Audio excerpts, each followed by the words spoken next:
Hey you guys, it's your girl Internet, and today we coming at you with the reaction, and it's called New York just banned evictions. Don't nobody even need to be coming to New York no more anyway. I mean, like, they shouldn't just be putting people out on the street. It's already enough people there. So why would you want to evict people? And then I'm pretty sure they rent is sky high, because even in the South, people down here rent is very expensive. It's very expensive. You got a 1999 kitchen with 2024 prices for the houses. I mean, like, not even 99, hell, 83. I mean, like, that's how it is. Like, these landlords, they want so much. But these little raggedy dinky houses, and then New York, they stuff be like a 1-by-1 tile, everything in just one room and stuff like that. I have to have a little space. But don't forget to like, comment, subscribe, turn your notifications on so you can see me. Let's get into this video.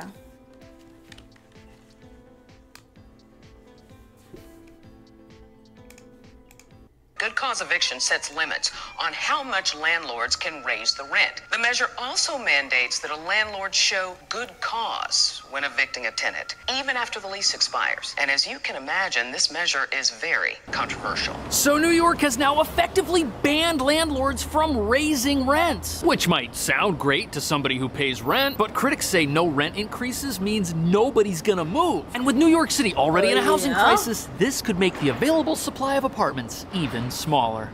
For the first time in more than 50 years, New York City is facing a major housing crunch. The city's vacancy rate has dropped to 1.4%. I got to get out so that he could bring a new family in and get more money. I got the new lease, saw that it was being raised $230, and I mean, what do you say to that? Like, what do you do?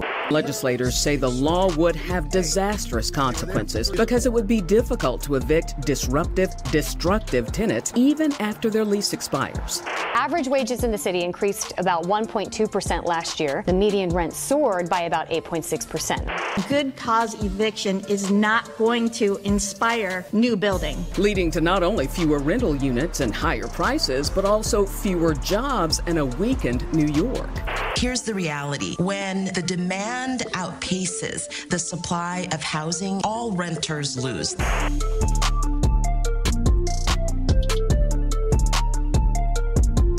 New York has now decided it's going to control the rents for every occupied apartment in the city. But although this might sound great if you're renting something now, what nobody's talking about is that it just got way more expensive to change apartments. Because the dirty little secret of this law is it's going to get so expensive to move, people are going to stay put as long as possible to avoid a rent increase. Which means this law could totally backfire on future renters who can't find any available affordable apartments, and also on current renters who find themselves trapped in horribly tiny box apartments they rented at prices they could afford. And they're essentially prisoners now. Because New York's in the middle of a housing crisis, demand for apartments is through the roof. And if you reduce the supply of available apartments by keeping people in them longer, there's just gonna be more competition for the few places that are left. And since a landlord's only opportunity to get more rent is to do it when the apartment's empty, anything that's available is gonna have a price that is so high your eyes are gonna pop out of your head. Because although our altruistic leaders think they're doing renters a favor by capping rents, there's no such cap on the property taxes a landlord pays, or the utilities like heat and gas. But the real reason this law is going to make things more expensive for everybody is because it couldn't have come at a worse time. We're entering the busy season for apartment rentals. Last year, rents hit all-time highs. This year, that's going to happen again, pricing out native New Yorkers and transplants alike who can barely afford the rents they have now, let alone compete with incoming renters for an upgrade, which is going to force people to leave New York City. On top of that, there are some sneaky ways landlords are going to try to get around this ban on rent caps that nobody who wrote this law ever even thought of.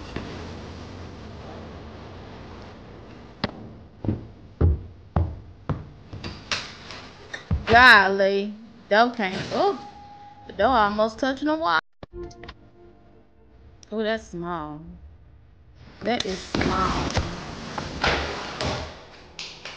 So here we are, 2-bedroom, 1-bath apartment, $4,300 a month, right in the center of lower Manhattan. And although this is one of the most affordable apartments in town right now, because of these new rules, this is the last time something that looks like this is ever gonna be this cheap. Really passionate. Oh, there is no doubt about that, Brett. Good Cause Eviction sets limits on how much landlords can raise the rent. The measure also mandates that a landlord show good cause when evicting a tenant, even after the lease expires. And as you can imagine, this measure... So this is passed, it is the law now, and it applies to every single apartment in New York City, not just the old regulated apartments, but free market apartments like this one with a minor twist. Regulated units typically get a rent increase of about 3% per year, which is set by the local government. And this law does something very sneaky to free market apartments like this one, but in a totally different way. Instead of capping rent increases at a number like 3%, the landlord can raise the rent to whatever he wants. The only difference now is that the tenant has the right to challenge that increase in court, and they don't have to move while they're doing that. The only catch is the increase has to be above 10%, which means there's gonna be a lot of people this year getting 9% increases on their next apartment. And it's important to understand, this has the potential to reshape the whole housing market here in ways nobody's gonna be happy with, even if you rent this place at the current price and get locked in with low rent increases.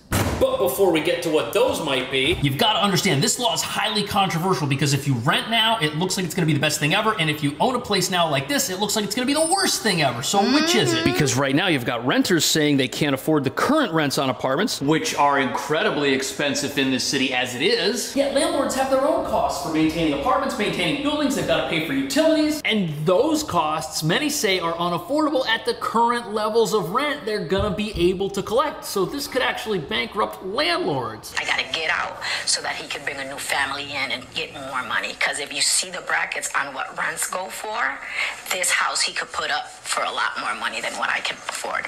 Yalitza gets Section 8, which must approve an increase in rent.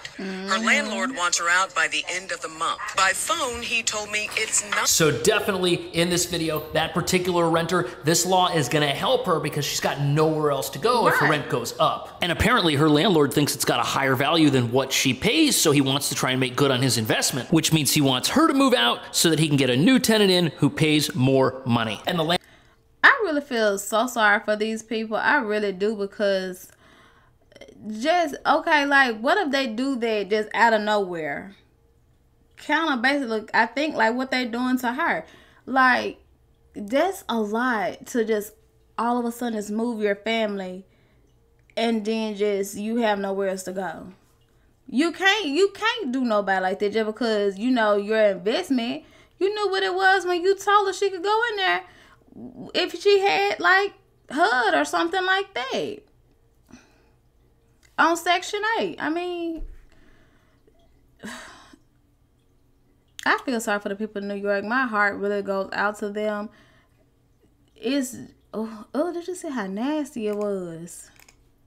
Landlord on the news says that she is a difficult tenant. That could be true, but she seems reasonable to me. Seems like a good tenant. But although this law really might benefit somebody who's on a fixed income and doesn't really have the ability to upgrade to another type of apartment and might have to leave if the rent goes up, as great as it might sound for a renter, it's equally bad for landlords, and that could screw up everything and end up hurting renters in the long run. Legislators say the law would have disastrous consequences because it would be difficult to evict destructive tenants even after their lease expires. So as you can see, it is not a perfect piece of legislation to everybody. But the first major drawback to this is that if somebody challenges a rent increase in housing court, they can stay in the apartment while that plays out, which means someone could become a squatter. And the other problem with this law is that the more people who learn about it and start challenging their rent increases in court, the more backed up the courts are gonna get. We're gonna be looking at years before any of this stuff gets resolved. And this is gonna have unintended consequences because it's gonna change landlord behavior. Because now it's just a pole just right there. Why is there a pole just right there in the bathroom? Is that like holding something up or something? That would It's basically impossible for landlords to get rid of a tenant who's a problem for the building. And that's a problem because in this building, the neighboring units right here, what happens if this person leaves garbage and stuff out in the hall and then roaches gather here and crawl into my apartment? If I complain to the landlord, he's not gonna be able to get rid of this person by raising the rent or just deciding not to renew their lease. And in a city like New York, that's full of weirdos, you could be living next to anybody. In the past, any landlord with a problem renter could just say they don't want to renew the lease. And this incentivizes tenants to respect the property and get along with their neighbors and not cause problems in the building for other people, because if other people complain about you, your landlord could say, you know what, you're not worth it, you've got to go, but not anymore.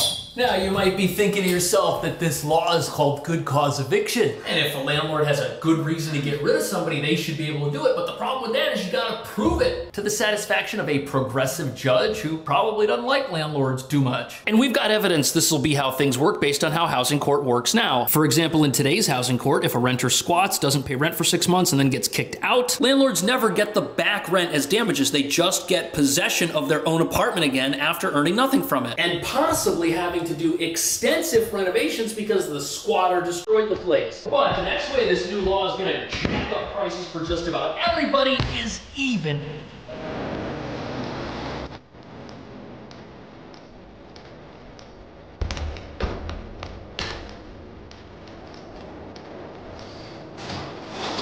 Good cause eviction is not going to inspire new building, right? It's not. Leading to not only fewer rental units and higher prices, but also fewer jobs and a weakened New York. And we all know. Okay, those are some serious consequences right there. And the first one makes sense. If you make it harder to be a landlord, you're gonna have less landlords. Simple as that. Which will end up meaning less housing, higher prices. And that means this new law directly conflicts with the city's plan to build 500,000 new homes over the next 10 years. It's just not gonna happen if we disincentivize building apartments or owning apartments. On top of that, the 500,000 apartment mark, that's just to keep pace with current housing demand and population growth, which means best case scenario, the city accomplishes that goal and everything remains just as unaffordable today. Prices aren't gonna change if the city hits this goal. To really lower rents, they need like 1 million new apartments, which ain't gonna happen. And with this law essentially demotivating people from getting into real estate in the first place, the idea of New York City building its way out of this housing crisis is just a fairy tale that's never gonna happen. But what I didn't consider is how businesses are going to be affected by jacked up rents. Because companies have to pay people enough money to live somewhere and survive. And if rent costs go up, that increases the cost of doing business in this city, in this state. Because now you got to pay people more money so that they can get a place that's this big. Definitely an idea people are going to end up fighting against in court. And when you think of how expensive... Those rooms are tiny. Those rooms are tiny. And how can they even... Like, what can actually fit in there? A queen size bed couldn't even fit in there. Like, if you put the bed toward the back wall back here, like, you still ain't gonna have no room. And then it's so freaking high. It's so high for just that little taste of space. And people got to try to run and jump and scratch up money just to stay there, and they only getting like a little cubicle. And then, oh my God, then the landlords, and then you got weirdo people. Just like he said, like if roaches was to come in his apartment, like they would try to get the people out. See, that's why they need to put something in place to cover the landlord and to cover the renter. If you bringing in roaches and stuff like that, then yeah, you need to leave. It should be something against. If you bringing in pests like that, yes, you need to leave. Because don't nobody else want no roaches and rats and stuff like that. But you know they're gonna be on those people's side. Cause I don't want to stay nowhere close to somebody and they got roaches and stuff like that in their house, and then they coming over here in my house. But I'm pretty sure a lot of people have to go through there. I'm pretty sure a lot. That's if it already is to live in New York City, how groceries are through the roof, how when you go to try to buy any piece of clothing or even toothpaste, it's locked up, and now the store has to pay an attendant to come and open that case up and get you your item because shoplifting is also jacking up prices faster than inflation. It should be pretty obvious that rent inflation is really the last thing that we need right now. But that's exactly what we're going to end up with. Companies can go remote if they need to. They can have somebody who's maybe living in a state like Connecticut and can travel into New York if they need to once or twice a month. They can pay that person way less. And what that could mean is jobs and employers start leaving the city before renters figure out that they're trapped in apartments and can't afford to upgrade. But believe it or not, landlords already have a few ways that they're going to sneakily be able to avoid these rent caps, and these new tactics are definitely going to hurt some feelings. When a tenant moves out of a rent-stabilized apartment after living here for nearly 30 years. Oh my God. This apartment went for $775 per month. For a full year, it sat vacant because the landlord says it needs $50,000 worth of renovations just to bring it up to code.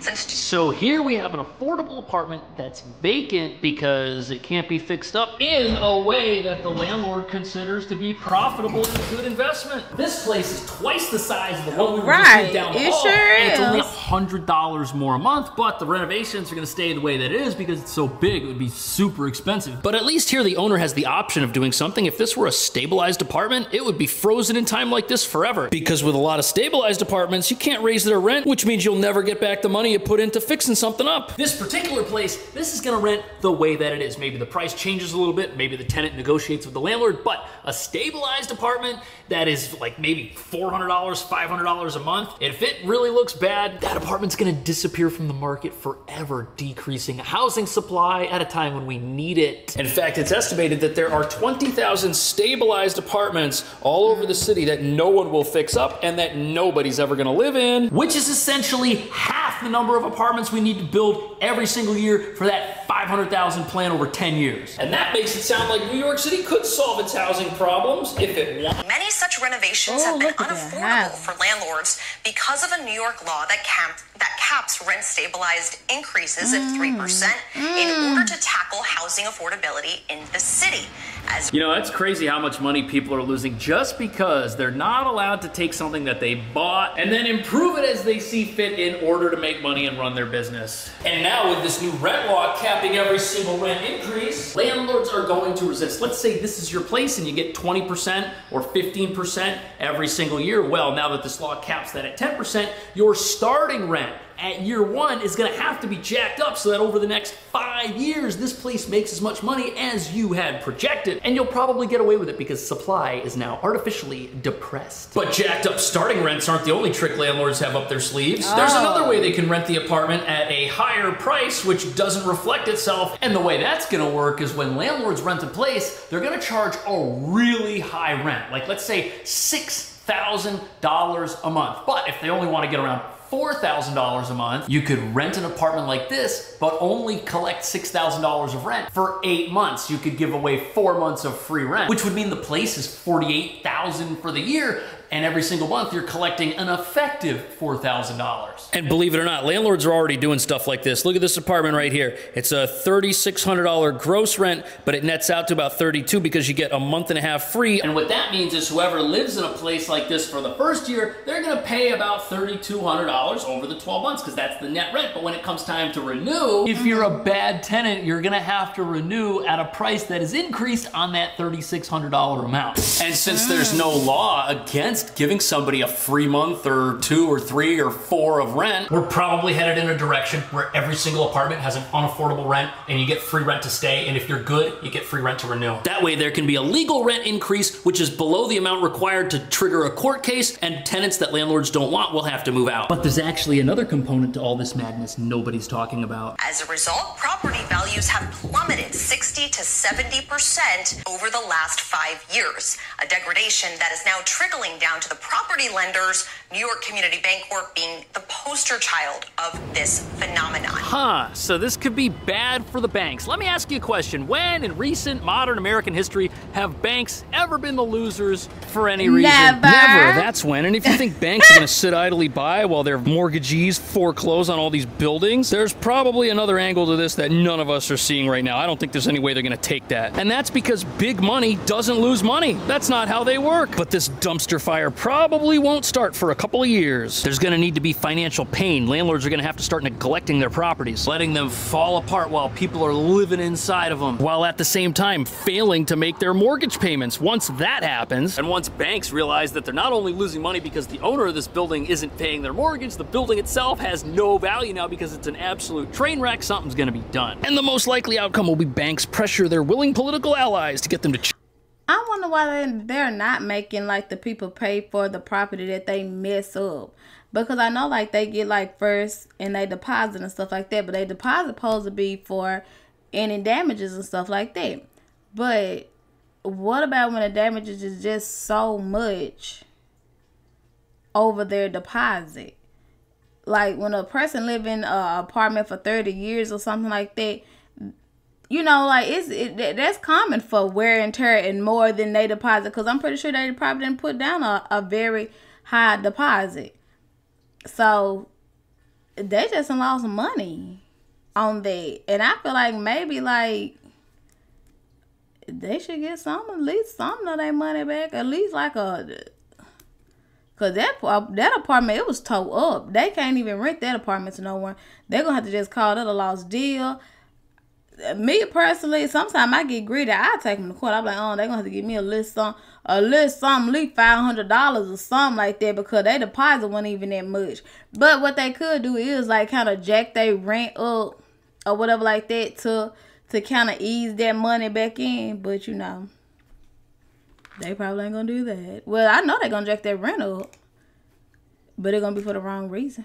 Change laws, or at least to allow higher rent increases, which means the capped amount might go from 10% to 15 or 20%. And what this means is people are going to end up getting priced out of New York City no matter what happens. The writing is on the wall. Landlords are already losing so much money because of their worthless vacant storefronts nobody wants to try and run a business out of, and those 20,000 affordable apartments that have disappeared because they'll never be renovated. And this unfortunately means New York City's about to learn the hard way that landlords aren't the ATM they thought they were. Many people think the real solution to this mess is going to be to modify the laws so that we don't have to have old buildings like this and like these little guys over here just sitting around taking up space, when we could have taller, newer buildings that more people could live in instead. But no, current laws dictate that these buildings are as big and as tall and as wide as they're ever going to be, which means it's essentially impossible for New York City to build its way out of this mess. All the while, our genius leaders come up with little laws to rearrange the deck chairs on the Titanic while we all get priced out. Should New York modify its laws to make it easier for people to build buildings? Why does it make sense for there to be a vacant lot in the middle of Manhattan? And how do you think landlords are going to get around these new rent rules? Should they try to get around them? Should they just play ball and give these places away even though their taxes and their utilities go up?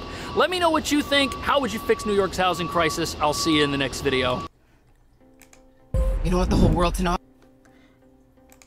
It's no way they can fix their housing, you know, problem. They're going to really have to... What I would do, I would tear all that stuff down and just start all over again. I'm telling you, New York is pretty much gone. To me. But like in those little vacant, like little alleys and stuff like that, if it's not anything, like if it's like a business or something like that that's, you know, closed, knock it down. Build up. Because that's the only thing they're going to be able to do is to build up. Knock that down and build up. That right there would help. And the landlords, they're very sneaky. They're going to get their money one way or another. They don't care what they have to do. They're going to get their money. And if I was a landlord, I would be trying to figure out a way how to get my money too. But I'm not finna try to just go overboard on a person, you know. But y'all tell me what y'all thought about the video, because I feel like I don't know what to do for New York. I keep on saying that. Only thing I can say, like, if it's a building, close down, tear it down, like all those stores and stuff like that going out of business and stuff, make them into a house. Turn them into a house. They wanna constantly keep robbing and stuff like that. The stores are closing and stuff like that. Just make them into a house. At least give them a roof over their head. And they stealing. They gonna steal anyway. You gonna let them steal, so put a roof over their head.